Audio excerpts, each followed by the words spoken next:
Ma'am आजकल career बहुत सबके लिए इम्पोर्टेंट है, चाहे वो मेल हो या फीमेल हो, और करियर भी उसी टाइम लेडीज़ का स्पेशली अगर हम बात करें तो वही टाइम होता है अपना करियर बनाने का और वही टाइम होता है मदर बनने का। तो दोनों साइड बाय साइड चलते हैं।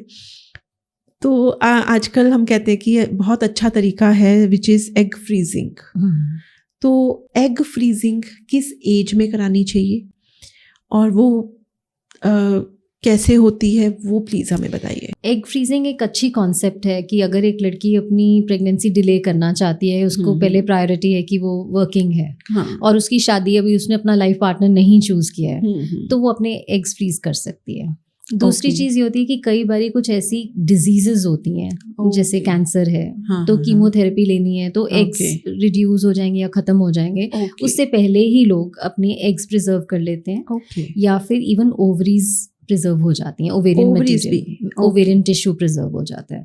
तो ये एक अलग ही ब्रांच है जहाँ पे इंसान तब भी अपनी प्रेगनेंसी कर सकता है इवन आफ्टर दीज डिजीजेस। और जैसे अगर कोई सोशल मतलब उसको अभी शादी नहीं करनी है और प्रेगनेंसी डिले करनी है, तो एग फ्रीजिंग में ऐसे ही है जैसे IVF में हम एग्स बनाते हैं, उस साइड रिट्रीवल होगा। तो वही सेम प्रोसेस होगी, प्रॉपर पेशेंट का कंसेंट लिया जाएगा। लेकिन कई बारी एक गो में आपको इतने एग्स नहीं मिलते, जैसे हम स्टडी करते हैं कि कितने एग्स चाहिए होंगे। कई बारी ये प्रोसीजर 3 से 4 महीने ले सकता है, जिसमें इंजेक्शंस लगेंगे, oocyte रिट्रीवल होगा, और वो उतने नंबर ऑफ एग्स कलेक्ट किए जाएंगे क्योंकि आप उन्हें फ्रीज कर रहे हो। और उसके बाद जब आप थॉ करोगे, उनमें से कुछ ऐसे होंगे जो काम के नहीं होंगे, तो आप वो मेक श्योर कर रहे हो कि आपके पास उतने एग्स हों कि एटलीस्ट उसके 1 या 2 बच्चे हो सकें। और फिर अगर कोई किसी ने अपना लाइफ पार्टनर चूज किया हुआ है, तो आप एग और स्पर्म को मिला के एम्ब्रियो को फ्रीज कर सकते हो।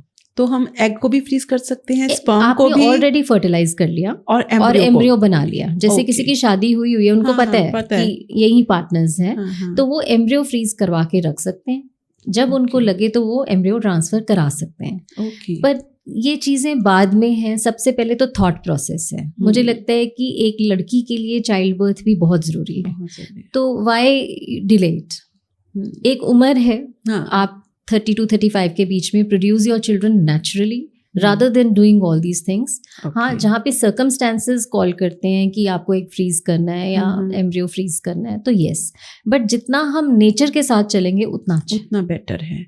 और क्या एज होनी चाहिए आइडली? जैसे लेट अस सपोज कोई कह रहा है कि अभी मुझे मैरिज नहीं करनी है, या आई डोंट नो मेरा लाइफ पार्टनर कौन होगा, तो किस एज तक इक्वालिटी बेस्ट?